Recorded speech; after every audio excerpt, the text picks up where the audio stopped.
Assalamualaikum warahmatullahi wabarakatuh. Selamat pagi anak-anak. Hari ini kita akan memasuki pembelajaran baru mengenai siklus akuntansi dan persamaan dasar akuntansi. Namun sebelum belajar, alangkah baiknya kita berdoa sesuai agama masing-masing. Lalu, jangan lupa persiapkan alat tulis dan juga smartphone atau laptop untuk memulai pembelajaran hari ini.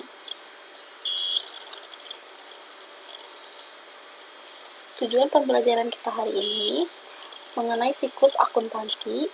Ibu harap kalian dapat menjelaskan tahapan siklus akuntansi, lalu kalian dapat mengklasifikasikan tahapan siklus akuntansi dan menyusun siklus akuntansi.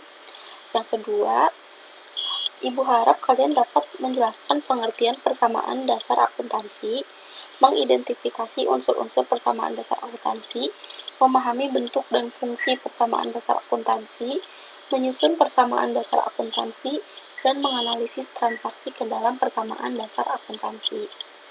Selanjutnya, ini ada sedikit quotes untuk menyemangati belajar kalian hari ini. Belajar di saat orang lain tidur, bekerja sementara yang lain bermalas-malasan, mempersiapkan di saat orang lain bermain, dan bermimpi sementara lainnya sedang berharap. William Arthur Ward. Nah, Ibu harap kalian dapat meluangkan waktu meskipun kalian malas atau mungkin kalian sedang tidur, apalagi di pagi hari ya. Kalian bisa tetap meluangkan waktu untuk belajar di rumah karena ilmu yang kalian dapat sekarang akan bermanfaat untuk di masa yang akan datang. Langsung aja kita ke materi. Yang pertama kita akan membahas siklus akuntansi. Ada pengertian siklus akuntansi. Siklus akuntansi ini adalah serangkaian proses dalam menyusun sebuah laporan finansial atau keuangan perusahaan yang dapat diterima dan dipertanggungjawabkan. Lalu yang kedua ada tahapan siklus akuntansi.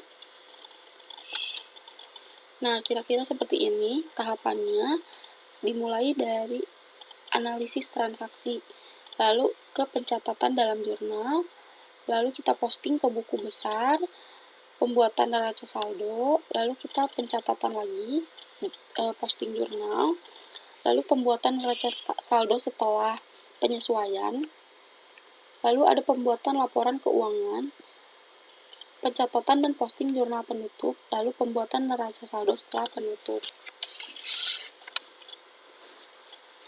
Lalu ada analisis, tahap pertama itu analisis transaksi ya. Analisis transaksi ini kita mencari informasi terkait apa saja jenis transaksi yang telah terjadi dalam satu periode. Bisa mencakup pengembalian atau retur, pemesanan barang dari supplier, atau aktivitas bisnis lainnya. Yang kedua, kita akan membuat jurnal atau mencatat ke dalam jurnal. Kita mencatat transaksi yang sudah dianalisis tadi ke dalam jurnal. Pencatatannya didasarkan pada dokumen resmi berupa faktur dan atau penjualan yang diterima sebagai tanda bukti yang sah. Nah, maksud jurnal di akuntansi itu merujuk pada sebuah catatan yang di dalamnya memuat transaksi. Setelah kita membuat jurnal, lalu kita akan mempostingnya ke buku besar. Buku besar ini memuat kumpulan akun. Buku besar terdiri dari beberapa elemen, yaitu ada kas, ada piutang perusahaan, ada aset tetap, ada pinjaman, ada utang usaha, ada pendapatan penjualan, dan beragam jenis pengeluaran lainnya.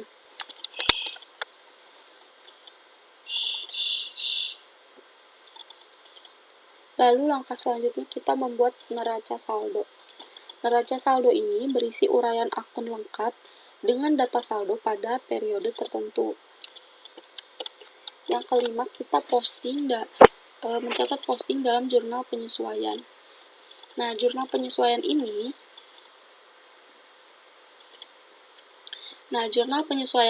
memiliki fungsi yaitu untuk mengakui pendapatan pada periode tertentu saat pendapatan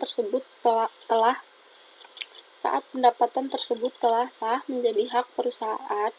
Selain itu, jurnal penyesuaian juga bertujuan untuk pencatatan beban biaya. Selanjutnya kita menyusun neraca saldo setelah penyesuaian. Neraca saldo setelah penyesuaian ini untuk memastikan sama tidaknya jumlah debit dan saldo kredit. Lalu membuat laporan keuangan. Nah, ini adalah tahap terpenting dalam perputaran alur atau siklus akuntansi, di mana seorang akuntan sangat mungkin membuat variasi laporan keuangan merujuk pada bukti transaksi yang ada, dan tanpa harus melewati tahapan siklus akuntansi yang dijelaskan di atas. Nah, adapun laporan keuangan ini memuat beberapa poin. Yang pertama ada neraca saldo yang merupakan laporan yang menyatakan posisi keuangan perusahaan. Yang kedua ada laporan untung laba rugi. Jadi laporan laba rugi biasanya kita singkat jadi laporan laba rugi.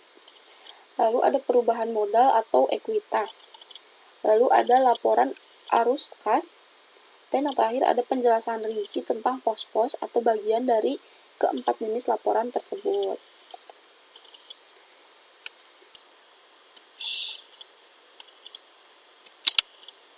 Yang kedelapan, melakukan pencatatan dan posting di jurnal penutup.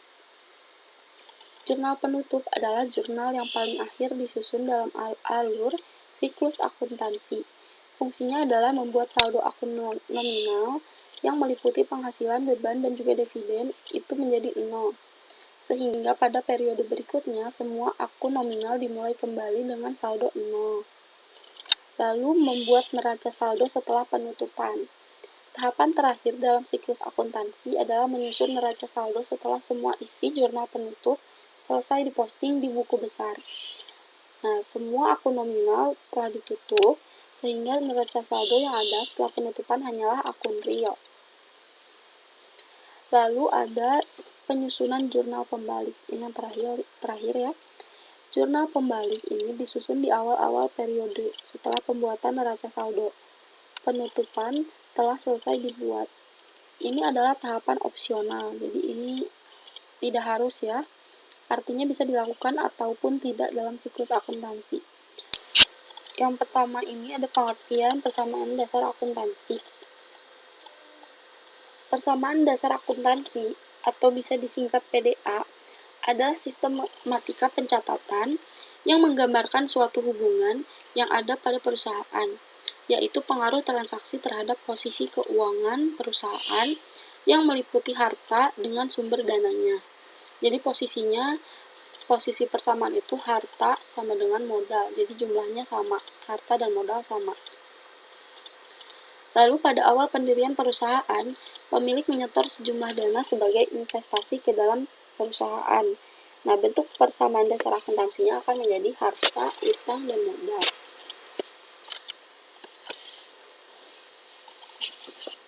Lalu ada unsur-unsur persamaan dasar akuntansi. Yang pertama ini adalah harta atau aktiva ya tadi. Yang harta itu dibagi lagi menjadi 3, ada harta lancar, harta tetap berwujud, dan harta tetap tak berwujud. Nah, harta lancar ini banyak jenisnya, ada kas atau ada surat berharga, ada piutang dagang, piutang wesel, piutang pendapatan atau pendapatan yang masih harus diterima, ada persekot beban atau beban yang dibayar di muka. Selanjutnya unsur yang kedua itu ada liabilitas atau kewajiban, atau bisa disebut kita biasanya utang ya.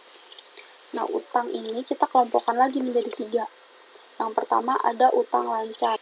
Nah, utang lancar ini ada utang dagang atau utang usaha, ada utang wesel atau wesel bayar, ada utang pendapatan atau pendapatan yang diterima di muka, dan juga ada utang beban atau beban terutang atau beban yang masih harus dibayar. Lalu yang kedua ini ada utang jangka panjang, dan ini ada utang lain-lain. Lalu unsur persamaan dasar akuntansi yang ketiga ada modal atau ekuitas. Modal ini adalah hak pemilik atas harta perusahaan yang merupakan kekayaan bersih, yaitu selisih harta dengan utang. Pemberian nama akun modal atau modal tergantung jenis usahanya. Nah, bentuk perusahaan biasanya perseorangan, nama modalnya yaitu modal titik-titik nama pemiliknya, misalnya modal Yudi, modal Andi gitu ya. Lalu ada persekutuan, modalnya ini nama pemilik atau sekutu, misal sama aja modal Andi atau modal Yudi. Lalu ada persero, persero ini modalnya modal saham atau stok, jadi kalau persero modalnya modal saham. Lalu ada koperasi, dia disebutnya bukan modal tapi simpanan pokok. Lalu ada simpanan wajib, seperti itu. Selanjutnya unsur keempat ada pendapatan atau revenue.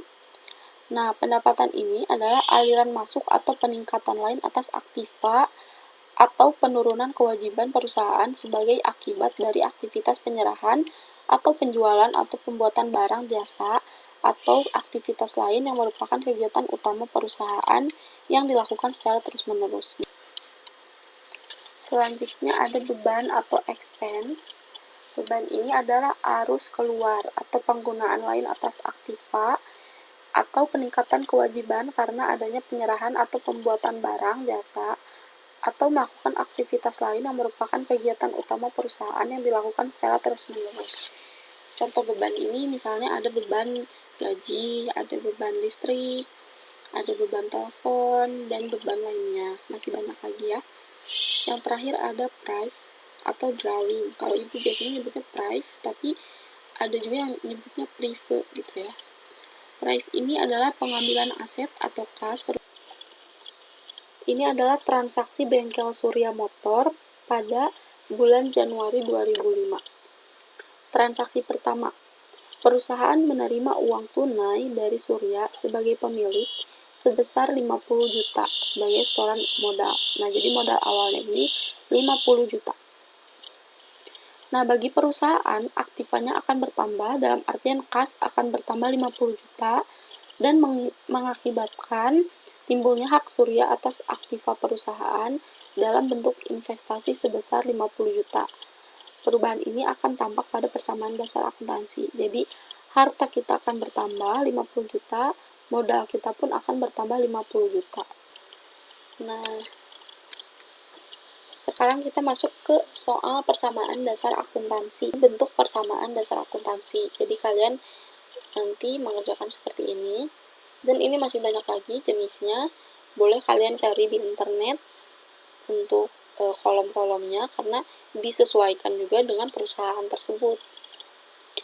Persamaan dasar akuntansi cuci mobil clean pada bulan Januari 2017 dalam ribuan rupiah. Nah, fungsi dalam ribuan rupiah di sini karena ditransaksikan angkanya 30 juta. Dalam ribuan rupiah ini kita hanya perlu mencatat 30 ribu. Ribuan rupiahnya ini sudah dicatat di judul tadi ya. Kenapa demikian? Ini untuk mempersingkat agar kita tidak pusing juga, jadi dipersingkat. 3 angka di belakang komanya dihilangkan terlebih dahulu. Jadi pencatatannya hanya 30 ribu. Nah, kita mulai analisis transaksinya. Transaksi pertama, pada 1 Januari 2017, Krisna menyetor uang sebesar 30 juta yang digunakan sebagai modal awal. Nah, ini setoran awal Krisna itu sebesar 30 juta. Kira-kira pencatatannya seperti ini. Persamaan, kalian harus buat judul ya. Ini harus, pokoknya dalam pencatatan persamaan dasar, terus jurnal, buku besar, segala macam, kalian harus mencantumkan judul ini. Seperti ini kurang lebih. Di sini sudah ada dalam ribuan rupiah. Pencatatannya seperti ini.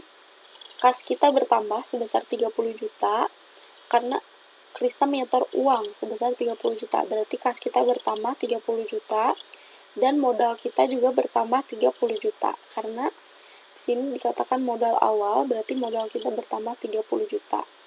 Pencatatannya seperti ini ya. Di sini ada tahun, bulan, dan juga tanggal 1. Lalu transaksi kedua, ini pada 2 Januari 2017, Krisna menyewa sebuah gedung seharga 3 juta selama 1 tahun. Nah, untuk menyewa gedung ini, Krisna tentu harus mengeluarkan uang sebesar 3 juta. Berarti kas dia berkurang sebesar 3 juta. kasnya berkurang 3 juta, tetapi sewa gedung dia bertambah sebesar 3 juta. Nah, kenapa tidak ada transaksi di sini?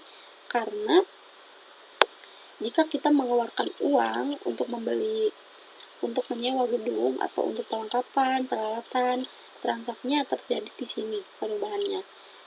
Kasnya berkurang atau bertambah, peralatan sewa gedung atau perlengkapan sewa gedung atau peralatannya bertambah atau berkurang.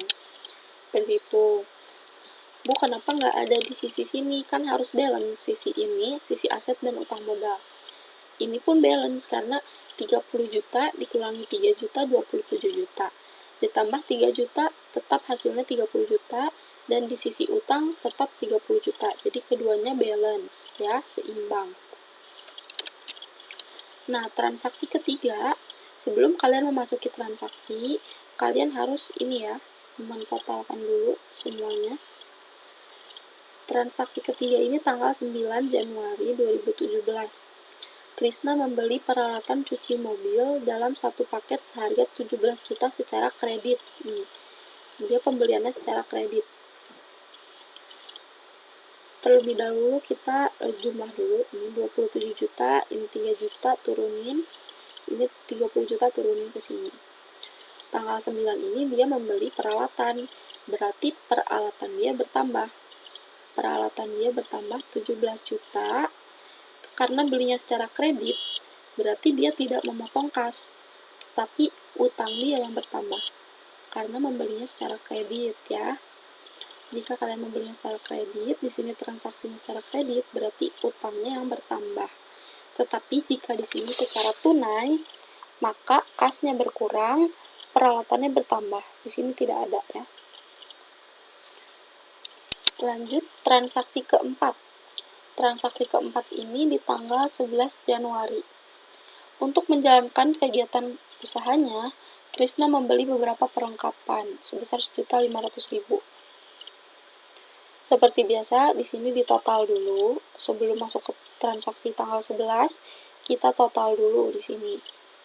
Diturunin 27 juta, 3 jutanya turun, 17 juta, turun.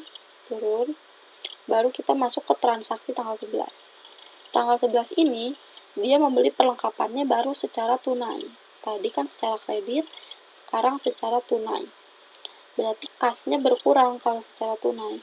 Kasnya berkurang 1.500.000 dan perlengkapannya bertambah 1.500.000. Karena dia di sini membeli perlengkapan, berarti perlengkapan dia bertambah sejumlah 1.500.000. Dan kas dia berkurang sejumlah 1.500.000. Sudah mengerti ya? Nah, terakhir ini transaksi kelima di tanggal 15 Januari. Cuci mobil clean memperoleh pendapatan atas pencucian mobil sebesar 700.000. Nah, ini baru masuk pendapatan. Jadi, untuk pendapatan ini, seperti biasa, diturunkan lagi, ditotal lagi, 27 juta dikurangin 1.500.000. Oh iya, ibu lupa, untuk pengurangan kalian boleh menggunakan huruf seperti ini, atau dalam pencatatan, misal kalian mencatatnya manual, ditulis tangan, kalian boleh menggunakan spidol warna merah atau biru. Tapi lebih mudah menggunakan kurung seperti ini ya.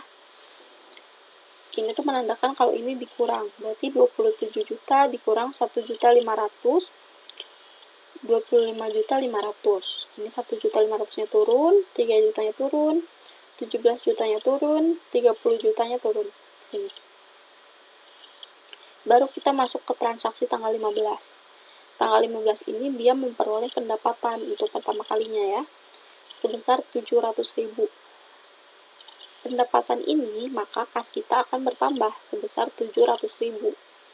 Dan modal kita pun akan bertambah sebesar 700.000. Jadi kalau pendapatan, dia akan mempengaruhi kas dan juga modal.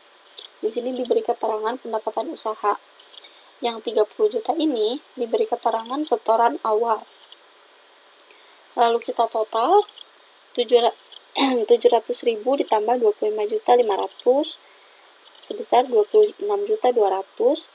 Sini 1.500.000-nya turun semuanya. Dan di sini di total 30 juta ditambah 700.000, 30.700.000. Untuk memastikan semuanya balance, karena persamaan dasar akuntansi ini kuncinya sisi aset dan sisi ini tuh harus balance, nilainya harus sama, harus seimbang. Nah, kita jumlah semuanya, kita total 26.200.000 tambah 1.500.000 tambah 3 juta dan ditambah 17 juta. Ini kita total semuanya, maka jadilah 47.700.000. Dan sisi ini kita jumlah 17 juta ditambah 30.700.000, maka jadilah 47.700.000. Nah, kedua sisi bisa dilihat di sini balance sama-sama 47.700.000. Jika di satu sisi tidak balance, misal ini 37.700.000, maka kalian harus pastikan lagi ke atas, ke sini. Harus diperhatikan mungkin ada salah pencatatan atau salah penempatan kolom. Dan pastikan dalam setiap pencatatan transaksi, kalian harus bisa memastikan bahwa transaksi tersebut akan balance. Kalau ibu biasanya sebelum memasukkan ke pencatatan seperti ini sudah perhitungan gitu. Oh, ini akan balance, ini dijumlah sama ini dia balance gitu ya. Sehingga di akhir sudah yakin bahwa kedua sisi balance atau seimbang. Nah, ini bentuknya jika sudah jadi seperti ini. Untuk lebih lanjutnya, Ibu sudah sediakan di modul di akhir halaman. Kalian bisa lihat di situ ada 2 contoh perusahaan dan ada 2 contoh persamaan akuntansinya. Kalian bisa lihat, Ibu mohon kalian amati, kalian pelajari, kalian analisis, sehingga kalian dapat mengerti melihat dari contoh-contoh yang Ibu berikan. Lalu nanti kerjakan tugasnya ya. Nah, mungkin sekian anak-anak untuk pembelajaran hari ini. Pembelajaran selanjutnya kita akan memasuki analisis transaksi dan juga pencatatan ke dalam jurnal. Jadi Ibu harapkan kalian dapat mempersiapkan, kalian baca-baca dulu sebelum kita memasuki ke pembelajaran selanjutnya. Sekian dari Ibu. Wassalamualaikum warahmatullahi wabarakatuh.